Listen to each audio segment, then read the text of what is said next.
ମାଲକାନଗିରି ଜିଲ୍ଲା କାଲିମେଳା ବ୍ଲକ ଅନ୍ତର୍ଗତ ନଲାଙ୍ଗଠି ପଞ୍ଚାୟତ MB 72 ଗାଁରେ ସ୍ତ୍ରୀ କରିଶ୍ମା ମଣ୍ଡଳ ନିଜ ଅଧିକାର ପାଇଁ ସ୍ୱାମୀଙ୍କ ଘର ଗେଟ୍ ସାମ୍ନାରେ ଧାରଣା ଦେଇଛନ୍ତି।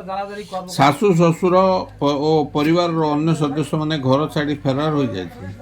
ଘରେ ତାଲା ଝୁଲୁଛି। ସ୍ୱାମୀ ତାପସ ମଣ୍ଡଳ BSF ଯବାନ ଭାବେ ଜମ୍ମୁ କାଶ୍ମୀର ସିଲିଗୁଡ଼ାରେ କାର୍ଯ୍ୟରତ।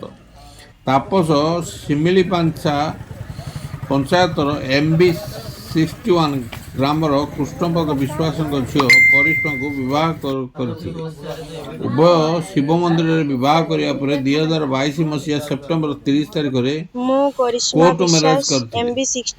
ଏହାପରେ ଉଭୟ ମାଲକାନଗିରିରେ ଘର ଭଡ଼ା କରି ଦାମ୍ପତ୍ୟ ଜୀବନ ଆରମ୍ଭ କରିଥିଲେ। ପରବର୍ତ୍ତୀ ସମୟରେ ତାପସ ସ୍ତ୍ରୀର ମାନ୍ୟତା ପ୍ରଦାନ ନ କରିବାରୁ କରିଶ୍ମା ଥାନାରେ ଲିଖିତ ଅଭିଯୋଗ କରିବାରୁ ଅଭିଯୁକ୍ତ ତାପସ ମଣ୍ଡଳକୁ ଗିରଫ କରାଯାଇଥିଲା। ଏହା ବିରୁଦ୍ଧରେ ଅଭିଯୁକ୍ତ ଉଚ୍ଚ ନ୍ୟାୟାଳୟର ଦ୍ୱାରସ୍ଥ ହେବାରୁ ଉଚ୍ଚ ନ୍ୟାୟାଳୟ ସ୍ୱାମୀ ସ୍ତ୍ରୀ ଏକାଠି ରହିବାକୁ ନିର୍ଦ୍ଦେଶ ଦେଇଥିଲେ। ପୁନର୍ବାର ଉଚ୍ଚ ନ୍ୟାୟାଳୟର ନିର୍ଦ୍ଦେଶକୁ ଫୁ କରି କରିଶ୍ମାଙ୍କୁ ସ୍ତ୍ରୀ କିମ୍ବା ବୋହୂର ମାନ୍ୟତା ନ ଦେବାରୁ ସେ ଥାନାର ଦ୍ୱାରସ୍ଥ ହୋଇଥିବାର ସୂଚନା ମିଳିଛି। ମୁଁ ଆସିଲି ତାକୁ ଜେଲରୁ ବାହାର କଲି। ସେ ମୋତେ ବାହାଘର କଲା ପରେ ଭୈରବ ମନ୍ଦିର ବାହାଘର କରିଲା ପରେ ସେ ପୁଣି ଥରେ ରୁମ୍ ଭଡ଼ାରେ ରଖିଥିଲେ, ମାଲକାନଗିରିରେ ରଖିଲା ପରେ ସେ ମୋତେ ନେଇଯିବ ବୋଲି ଟିକେଟ୍ କଲେ, ସବୁ କଲେ, କିନ୍ତୁ ମୋତେ ନେଲେ ନାହିଁ। ସେ BSFରେ ଚାଲିଗଲେ। ମୁଁ ବି ସେଇଠି ଯାଇଥିଲି। ସେଇଠି ଗଲା ପରେ ଶିଲିଗୁଡ଼ିରେ ସେ ରହୁଛନ୍ତି BSFରେ। ସେଇଠି ଗଲା ପରେ ବି ସେ ମୋତେ ଚିହ୍ନିଲା ନାହିଁ। କହିଲା ମୁଁ ତୁମକୁ ବାହା ହେଇନି, କିଛି ନାହିଁ, ତୁମେ ଯାହା ପାରିବ କର, ମୁଁ ତୁମକୁ ବାହା ହେଇନାହିଁ। BSF କ୍ୟାମ୍ପରେ ଏମିତି କହିଲା। ତାପରେ ମୁଁ ଆସିକିନା ତାଙ୍କ ଘରେ ଆସିଲି। ତାଙ୍କ ବାପା ମା ସେମାନେ ମୋତେ ଦେଖିକିନା ତାଲା ପକେଇକିନା କୁଆଡ଼େ ଫରାର ହେଇଯାଇଛନ୍ତି। ମୁଁ 3 ଦିନ ଆସିକିନା ଏଇଠି ବସିଛି ତାଙ୍କ ଗେଟ୍ ସାମ୍ନାରେ। ସେମାନେ କେହି ଆସୁନାହାନ୍ତି କି ଫୋନ୍ କଲେ ବି ଉଠାଉନାହାନ୍ତି। ଆଉ ମୁଁ ନ୍ୟାୟ ପାଇଁ ଏଇଠି ଆସିଛି। ମୋତେ ନ୍ୟାୟ ନ ମିଳିଲେ ମୁଁ ଏଇଠି ଆତ୍ମହତ୍ୟା କରିବି।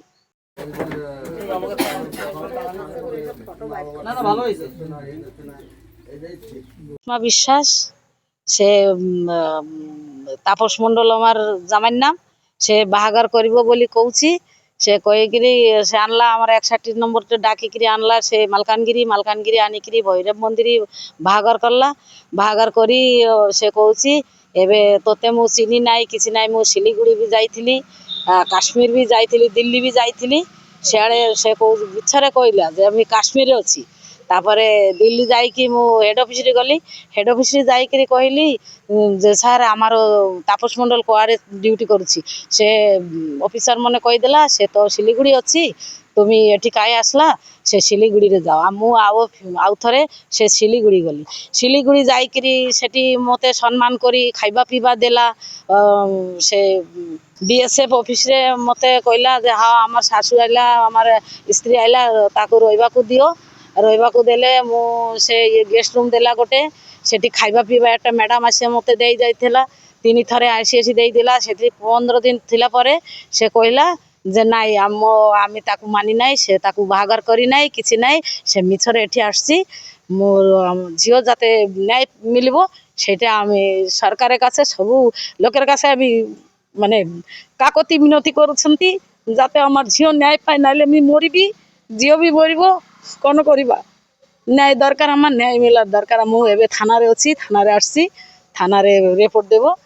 থানাদার আমার কেতে সাহায্য করিবে କାଲିମେଳାରୁ সেটা সাহায্য ଅନୁପ আমি চাই। କଲଙ୍କ ରିପୋର୍ଟ, ବିକଳ୍ପ ସମାଚାର।